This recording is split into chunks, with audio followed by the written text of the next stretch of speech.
Hey there, Shalligators. It's Valentine's Day. Yay! Fuck, yay. All right, cool. If you're single, welcome, sister. Me too. Are you in the dumpies? Okay. I'm going to give you a little pep talk. We're going to talk today about how to be okay single. And yeah, do we talk about this every year on Valentine's Day? You're fucking right, we do, okay? Because we need to be reminded a lot, actually, how and why it's all right to be partnerless for a little while. But listen, I'm not going to sit here for the next 20 or 30 minutes and gaslight you and tell you that you shouldn't even want a man. You should be happy being alone. I'm not one of those body positivity people who's going to tell you should be happy fat. And I'm not a single positivity person who's going to tell you should never want to find someone and shame on you if you actually do want love in your life. Well, you know what then? Shame on me, because I want it too. And as alpha females, I think we can agree that our collective experience can be very frustrating.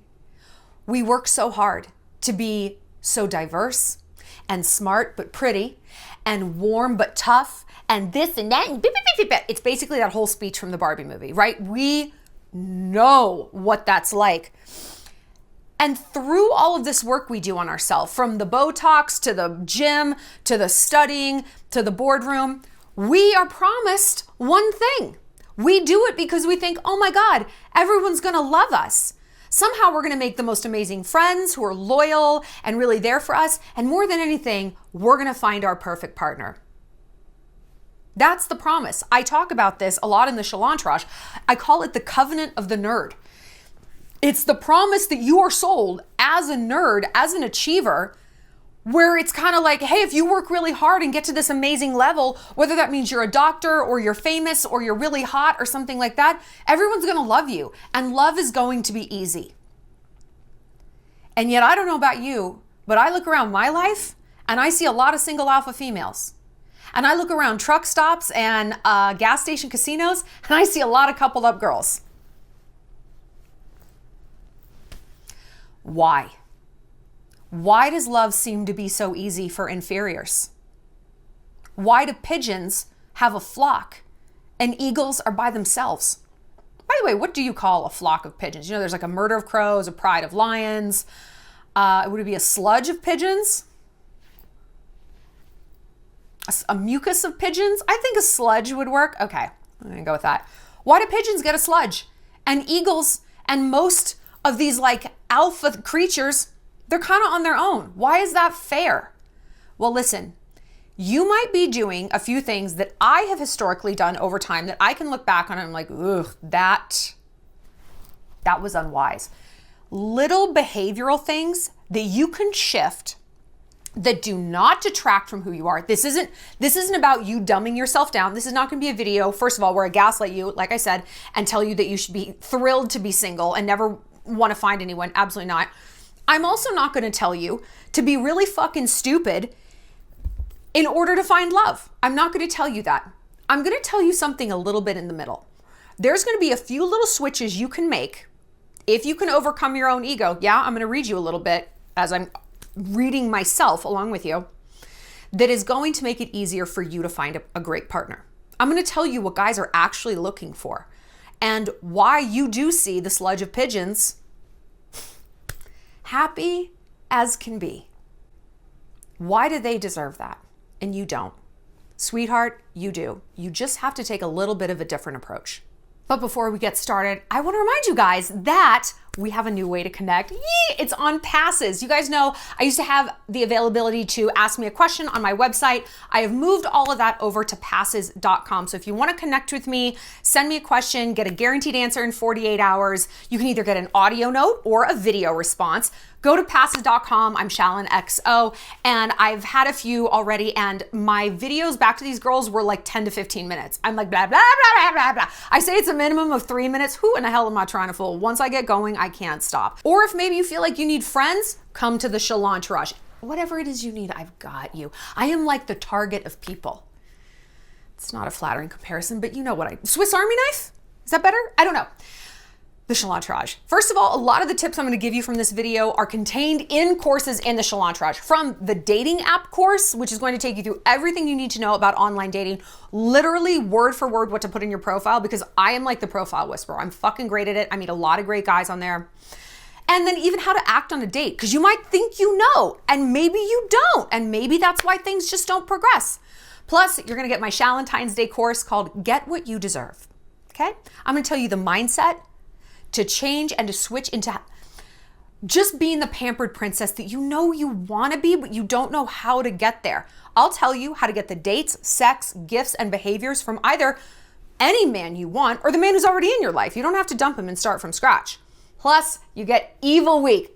This past year and the one before that, so the two most recent Evil Weeks. This past one was great. It's all about light and dark feminine energy, which is also really clicking into what we're talking about today. How to be in your receptive energy. This is not always in our nature as alpha females. This can be very tough for us to let go and let men pull up for us and show us that they are men. Because what do we think? He's not going to do it. And then we're going to have a fucking mess on our hands because we've trusted this guy and blah, blah, blah. I know. Trust me, I know. I'm going to tell you how to avoid that negative outcome. And again, how to get what you deserve. How to be the queen that you know you want to be. It's a lot easier than you think. So click the link down below. I'm having a flash sale and you can save 20% until midnight tonight. So don't sleep on that. All right. First of all, you need a little pep talk if you're single. All right.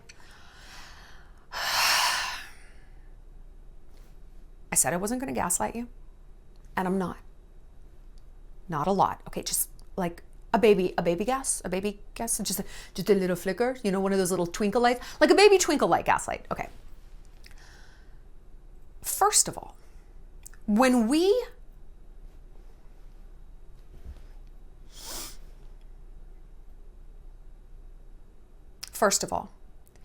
there's a difference between I want something and I'm ashamed of myself for not having it.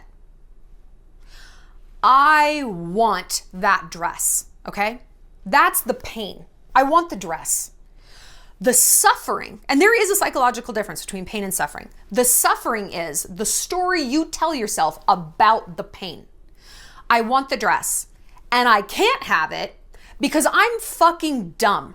Because I didn't negotiate a good salary at work and I just let people walk all over me, which is why I can't afford that dress. And it's why I'm in $5,000 worth of credit card debt, because I'm also dumb when it comes to spending. Do you see what I mean? I want you to have the pain. I want you to want the dress. I want you to want the boyfriend, but I do not want you to have the suffering that goes along with it. If you want a partner, of course, why shouldn't you? Well, because I'm supposed to be strong on my own. Okay. Right there, that's the story. Because what you're inherently telling yourself is, for me to acknowledge that I want love in my life, I'm somehow telling myself that's a failure. I should be stronger than this. I should learn to override this silly desire to have a partner. I'm also talking to myself right now. That is something I have had to come to terms with literally within the last few years and be like, it's not stupid to want a partner. Like, and not just a warm body, a partner, a teammate. It's not stupid to want to get married. It's not stupid to want to have kids. It's not stupid to want to build a house with someone and grow old with someone. Why is that stupid? Well, it's beneath me. That's funny. Like I said, I look around truck stops and I see women getting all the outcomes I want. Not those guys, but they're partnered up and they're laughing and talking over their greasy bacon and like hash browns. And they're having the relationship, the feelings that I want to have. They feel protected. They feel understood. They feel seen. And I don't because, let me check my notes. Oh, because it's beneath me to want to feel that way? I don't know that that's true. So I don't want you to tell yourself that, okay? That's suffering story number one that you might be telling yourself. Suffering story number two is, well, I can't really want that thing because it's so unlikely it would ever happen. That's also bullshit. That's complete bullshit. Well, I don't know, Shallon. I look back on my history and it never really has happened. So why would I think it would happen now? I understand that line of logic, right?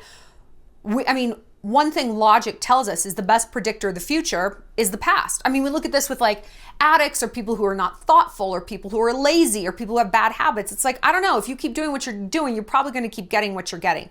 Okay? So we're going to change what you're doing, but we're going to get to that a little bit later. I want you to know that it's okay to want a partner, but I don't want you to apply a really corrosive, shameful, judgmental story about either wanting it or about why it is you don't have it. I feel like you might know what I'm about to say. I don't want you, any of us, to reduce who we are down to our vaginas, to our vagina. Shallon, I don't. Don't you? Don't you? I do. I have definitely done that in the past. I'm a pretty bad bitch. And I have, when I'm really being honest with myself, yeah, that's kind of what I was doing sometimes. I could have had the best job in the world. Very often I did. I had a cool job. I had great friends. I was young. I was healthy. I had a family that loved me. And I was like, I don't have a boyfriend. I would do that almost every Christmas. I would literally ruin my own Christmas. I'd be like, oh, so sad because I didn't have a boyfriend. Never the fuck mind that maybe that was my last Christmas with my grandmother before Alzheimer's swallowed her alive. Never mind that was my last 2 Christmases with my dog, the love of my life. No. I was up in my room crying over an emo kid who wore girls' pants. Cool, got it. No, I got it. I was actually reducing everything that I was, everything I accomplished, all of my blessings. Whoop. Well, it's actually not about your family or your friends or your job or your place in the world or what you give back or how much you travel, how educated you are. It's just about what you do with your puss. Who's in it? Who ain't in it? Who been in it lately? What you been doing with your puss? That's all that mattered to me. That is, if I was being, again, real with myself, how I defined myself. My value as a woman was just about who I was fucking. Who wanted to fuck me? How many people want to fuck me? A lot? 1, 2, 5? I don't know. I needed that validation to feel like I was actually whole.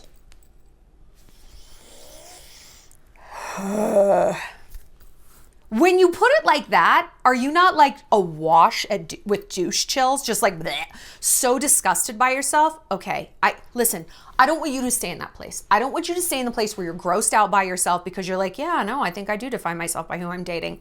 Because listen, I had a friend say this to me the other day because I recently broke up with my boyfriend and I was very upset.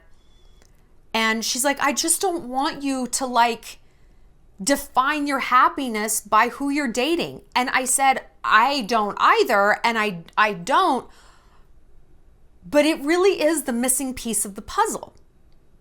And I think a lot of us, because we've grown up kind of together on this channel, a lot of us are kind of there. It's like, it's not that I can't be happy without a guy, I am, but it really is the last thing. I do have a good career and great friends and I'm healthy. And it's like, that's this one missing thing where if I had my teammate, if I had my partner, everything kind of would be amazing. Like, yeah, you have to work, your job isn't great every single day, you have issues with friends, but like the puzzle is complete.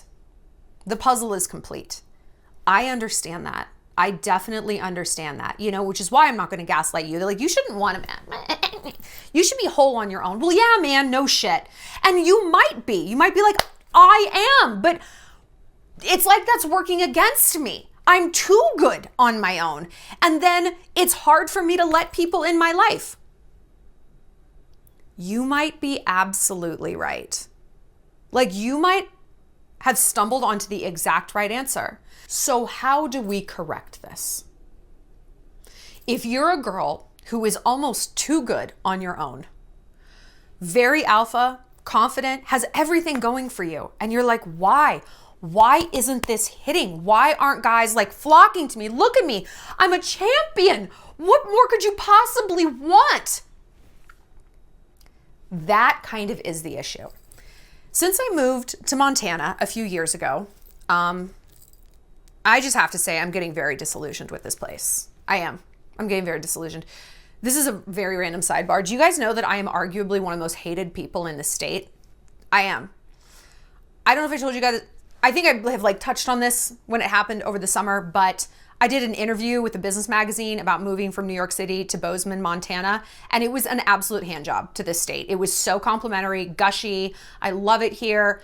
And people fucking lost their mind. Like they would hunt me down with pitchforks if they could. Well, they can because they posted my address on Facebook groups and Reddit chats, like shredding me.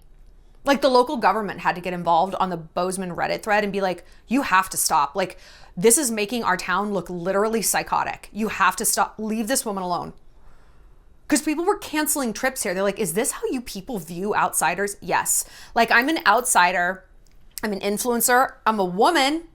And I am just this like perfect storm of a punchable face. In the way that like Kim Kardashian is. This is not how I want to be compared to Kim. The money, maybe. The body, sure. The hate, no. But like everyone, she's so easy to hate. She's everything that's wrong with everything. Shut the fuck up, man. Like that woman is not hurting your life at all. And I'm not disrupting anyone here in Montana. And yet people hate me. Hate me. It's not even like I'm running a business and I'm defrauding people. I literally work from my house and like cook my dog food every night because I'm his little bitch. But anyway, my point is I'm a little disillusioned with people, okay? With people here. I think it's so embarrassing that people in a state are so threatened by anything that's even remotely different to them that is not trying to change them. That's the whole thing I said in the article. I don't want to change a small town. I want the town to change me. Oh, it has. Just not the way you guys were hoping. I think it's embarrassing that a population, and of course it's not everyone here, but that anybody would try to make an enemy out of a friend, that they would try to take someone who loves where they live and try to make them hate it to assuage their own flaccid ego. I find that extremely embarrassing. Those people should be ashamed of themselves. It's pathetic. It's pathetic that would even be a goal. I hope you hate living here. Really. Wow. That's who you want to be as a human. That's what you want your life to add up to. Okay. Doesn't really stop me at all. Kind of makes me just want to be a little bit louder in all my hateability. My point is, people here are very different than I expected, and they're certainly very different than in New York City, which also seemed to really get under their skin, even though, are you trying to be like New Yorkers? I thought you hated New Yorkers because I am one. But you're mad that I said you're not like me, but you hate me? Make it make sense. Men here are different. They're much more, they're more like manly. They're more like traditionally masculine and manly. And it allows me to see what they want more clearly. Guys in a city, things are a little bit convoluted. The city's very busy. People are very complex and complicated and neurotic. Out here, people are much more settled. They're much more calm. And so you can kind of see their psychology a little bit easier. And I've realized that it is difficult for men to date me because they don't understand where they fit into my life. One of my exes, Tom, who you guys have heard me talk about, he's not a fair weather friend. Fair weather friend is like, they're there when times are good, but when the going gets tough, see ya. He's a foul weather friend. He's the opposite.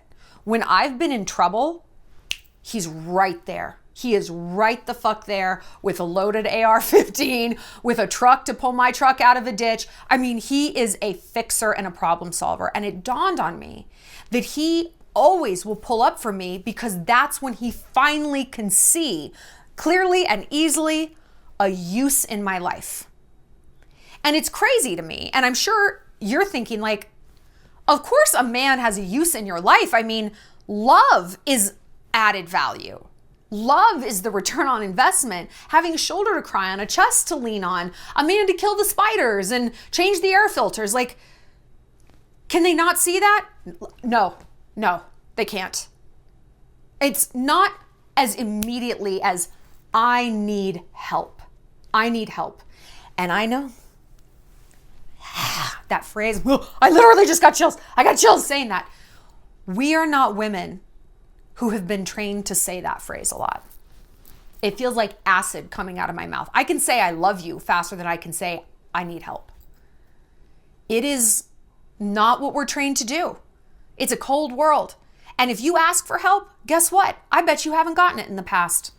If you've asked for help at work, maybe someone was stabbing you in the back. You asked for help from a friend, they didn't pull up. Wow, okay.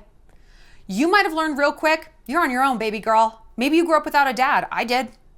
I had to be my own dad. I had to be my own savior. I had to save myself. And so for me to ask for help is not easy. I want you to learn how. I want you to learn how. And again, hold on. Let's go back to that dress example of pain and suffering. The pain is asking for help. The suffering is the story you're telling yourself about what asking for help means. It means I'm weak. It means I'm pathetic. It means I failed. No, it doesn't. It means you're a human being who has a need that you yourself can't always fulfill. There's a million fucking things I can't do. I live in a house on like property. Like I can't blow out my sprinklers. I didn't even know that was a thing. I attached my garden hose and I was like, wow, I was so proud of myself. There's a million things I can't do. And I am so resistant to asking for help. I literally just don't do them. I don't do them. And then I pay the price. The sprinklers explode and pipes burst and whatever. I have had to force myself to be like, I don't understand how to do something. I really need help. And the more I have been able to say that,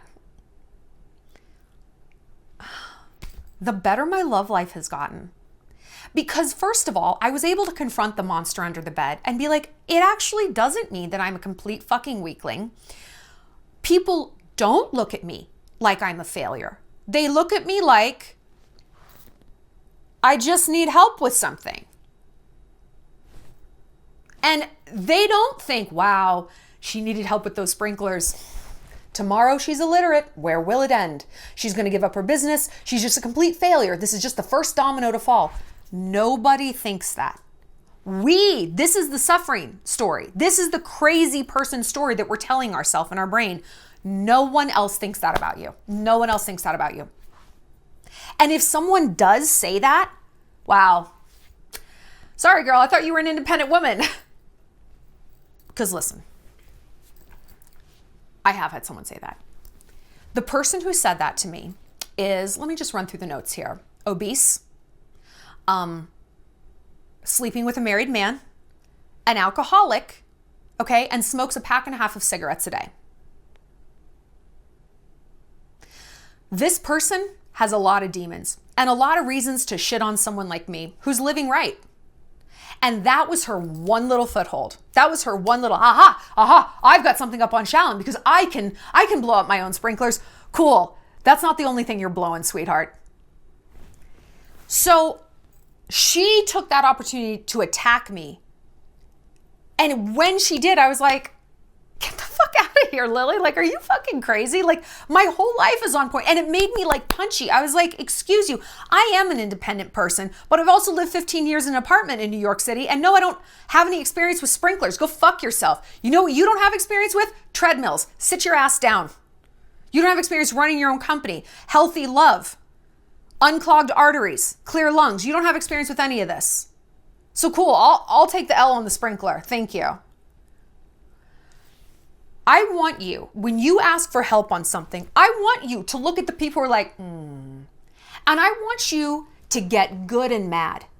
And then I want you to realize that there's something motivating them that is toxic. And you can completely delete that feedback, completely delete it. But listen, when we are finally able to ask for help, you know what we tend to do?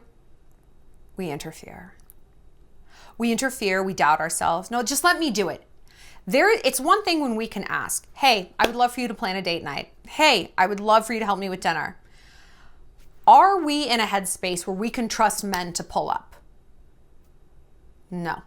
9 times out of 10, no, we're not. No, we're not. Why is that? You're going to say, well, because of data. I'm going to look back and I'm going to look at all the men who haven't pulled up for me. Okay, he was a clown. Why were you at the circus though? Why were you at the circus? Someone disappoints you once. Okay, you didn't know. You gave them the benefit of the doubt. You were going to let them take it for a test run, see what they were going to do with the opportunity.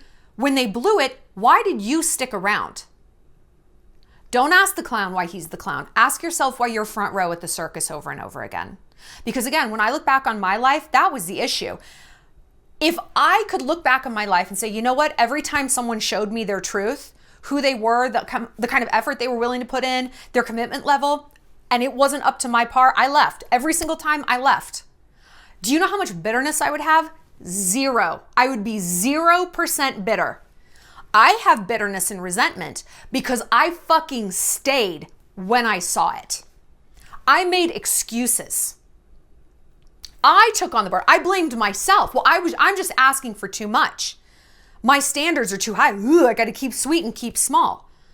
I wasn't like, oh, that's weird. Bye. Okay, I'm sorry you can't plan a date to Applebee's on a Thursday night in a small town in Montana. I actually don't need to stick around to see what bullshit lies beneath. But I did stick around too often. One of the number one things that blocks an alpha female's ability to find love is that she is too much in her masculine energy. She is not receptive. I'm receptive to finding love.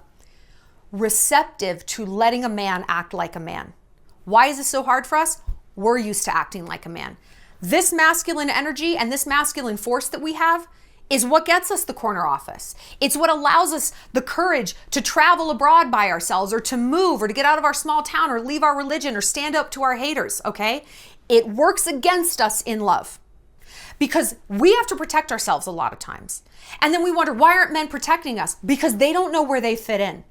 And it is going to take a lot of trust, and I know I'm on this journey myself, to unplug from that masculine energy and let the man take that over. We get to be in our feminine. We get to be relaxed, pampered, queen-like, flattered, prioritized. And you might be thinking, that's not going to happen because every time I've tried to do that, a man disappointed me.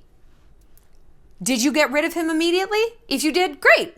Hey, that's a numbers game. He wasn't the right fit. That doesn't mean they're all going to be like that. But I have a feeling you're resentful and punchy about this because you did not get rid of him, because you kept allowing him bites at the apple just to watch him disappoint you over and over again. Those days are fucking done. You're done with that shit.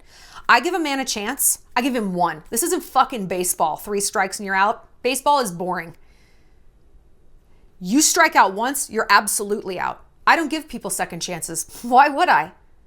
Look at me. Look at you. There's a million, billion, trillion guys in the world. You think I'm going to waste time letting a loser keep disappointing me? Again, he might be a clown. I'm no longer going to the circus. So instead, I take that fatigue that I feel from dating and being disappointed, and I actually lean into it. And you know what I say? I'm done doing the work. I'm done. I'm done with the strategy. I'm done with the declarations. I'm done with putting myself out there on an emotional risky limb and confessing my feelings. I'm done cleaning my house top to bottom because he doesn't want to take me out and we have to hang out here. I'm actually done with that shit. I'm in a receiving place. You show me what you got. What do you got? I'm a queen and this is my court. You walk in and you pay tribute to me. I will decide if that's good enough. And if it's not, I have no problem expelling you. Because another one is going to come along.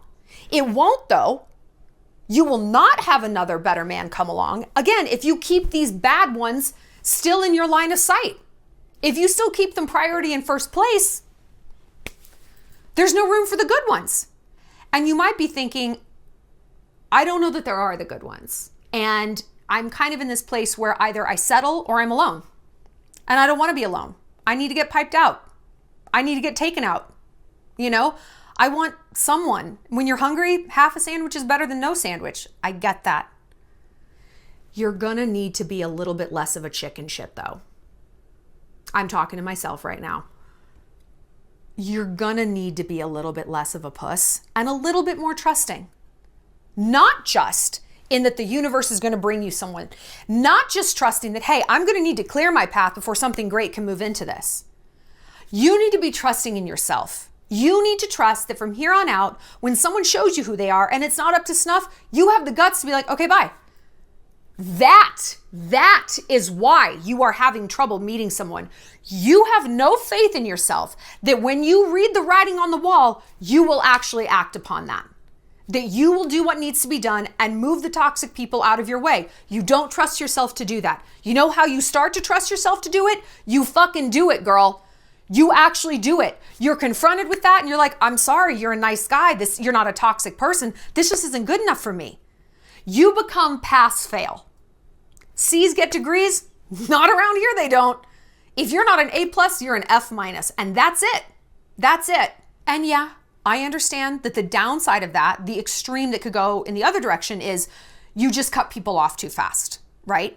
That is also you not trusting yourself. Extremes are easy. You let someone walk all over you, you cut off anyone if they're wearing the wrong socks, right? Those are extremes. Those are fear responses because you don't trust yourself. When you're cutting everyone off, you don't trust to open yourself up to people, let them see the real you, because you can't trust yourself to bounce back if it goes wrong. This is like being a champion swimmer and being afraid of drowning. You haven't drowned thus far because you know how to swim. So throw you into any pool in the world, you're going to be fine, as evidenced by the fact you've been fine. When we go through hard shit, we should trust ourselves more. And somehow we trust ourselves less. I can't get cheated on again. I can't go through that again. I'm not saying you should want to and run headfirst into risky situations. That's being over here in this extreme. I'm saying you need to look at yourself and flip these situations and experiences. And instead of saying, I can't survive that again, say, I already fucking survived it once. Of course I can survive it again. I don't want to, and I'm not going to have to because I've learned from it. I have taken those lessons from that breakup, from that betrayal, whatever, and I put that into action. I've looked at those red flags I ignored, and now when I see them, I don't ignore them anymore.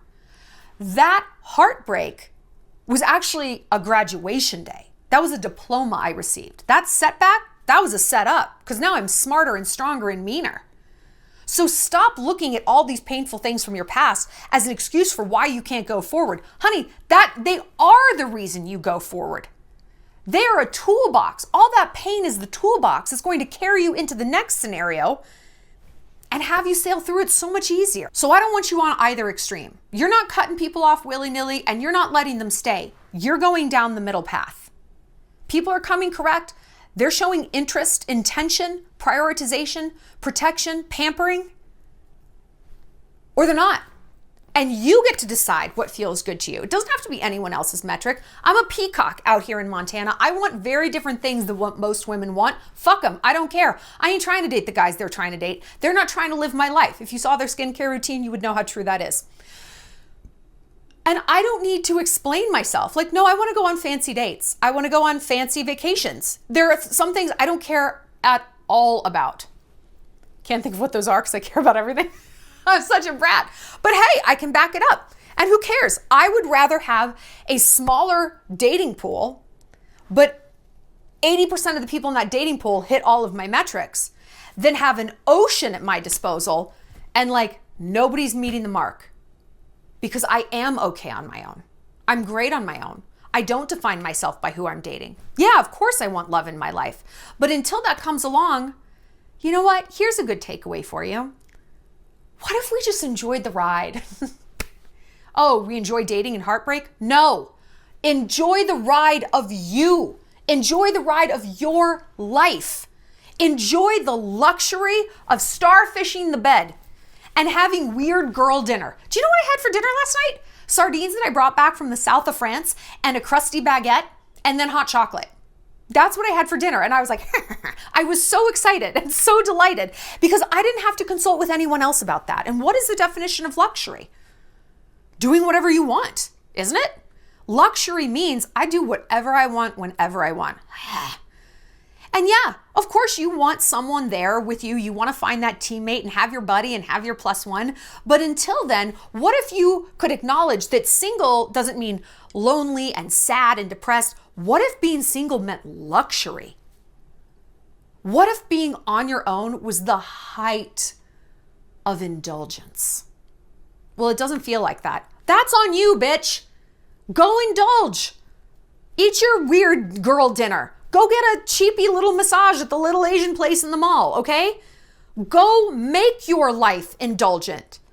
If you're sitting there feeling sorry for yourself because no one is importing magic into your life for you, I bet life is sad and hard because that's an insane entitlement. And listen, I want you to be entitled. I want you to be the most entitled woman in the world, but I want you to be in charge of your own entitlement. Oh, I'm entitled to an absolutely magical outfit. that I give to myself. And when a man comes along, yes, this will be his responsibility. Until then, I'm not depriving myself of these things. I'm my own best boyfriend. I flatter and pamper and court myself exactly the way I want a man to do, so that I am constantly aligned with what I want. Constantly. I don't have someone coming along offering me C- effort and I'm like, wow, that's so cool. No. We're used to A+ effort around here because that's what I give to myself. That's what I give to my friends. That's what they give to me. We're all A+ bitches. So you come along with a B- and you think that's a flex. It's not. That's actually a fail. That's the same as an F. So I am always treating myself the way I want to be treated. And therefore, I am very quick to see if someone aligns with that. Does this feel normal? Does the way he treat me? Yeah, that's exactly how I should be treated because I treat myself like that all the time. This is normal. Or is it like, no, I guess we can go to the stock car races. That doesn't feel normal to me. I don't like it. And I can feel that contrast instantaneously because it's out of the ordinary. So in sum, don't tell yourself some weird spook story about being single and why you're single, or why it's stupid and weird to want a partner, or why it's stupid and weird not to want a partner. Just stop telling yourself stories. Stop assigning judgment and stop assigning all this meaning to your feelings. Just feel what you feel. It's okay. And know that everything changes. Enjoy the ride of being single. Enjoy the grand adventure of getting to know yourself and spending time with yourself. You're going to be with yourself for a lifetime. You might as well like what you see. You might as well like the time you spend with yourself. And if you genuinely don't like being alone, sweetheart, men can tell. That's probably why you keep attracting toxic guys, because you don't look like a partner. You look easy to manipulate. And you are. When you're constantly miserable inside your own soul, you're just looking for a getaway car. You're a drowning person grabbing onto any sort of life raft. Toxic men know this. It's literally what they look for. Someone who's unstable, someone who isn't acknowledging what they want out of life or going for it. They're like, got her. So simple. People like that, I very, very rarely encounter because they take one look at me and energetically they're like, she's a bad target. And they're right. I'm a little too confident. I'm a little too happy. I feel a great swell of pity for people who don't see that and they do see me as an easy target. I also want you to remember, lean back. If you're tired and grossed out and disgusted and disappointed in men, cool. Lean into that. Do less. See if you get more. Let him show you who he is and trust yourself that you will do the appropriate thing, that you will walk away if and when you need to. Trust yourself. And you start trusting yourself by doing it. Delete that fucking ex off Snapchat who's like, hey, I miss you every 4 months. Block his number. You don't need this. Prove to yourself that you have boundaries by enforcing them. Fuck anyone who gets mad. Fuck it if it means you're alone for a little while. I would rather be alone and at peace and indulgent and reaching for these Valentine M&Ms than dealing with someone who's making me doubt my standards and who I am. These are so good. And what I want. I don't need that. That's so disruptive to me. I'd rather be a little bored and a little lonely than filling my life with just the chaotic noise of men who actually don't fulfill me. It's like eating M&Ms when you're actually starving and needing nutrients. These are so good though. Oh my God. Those trans fats and seed oils. You're better than this. You've got this. 12 months from now, 365 days from now, I can't wait to come back here and hear you say, damn it, you were right. Not just because I love to hear that I'm right, because I want to hear how things have changed. I want to hear how you've embraced your feminine energy and how you've decided to lean back and let the world come to you.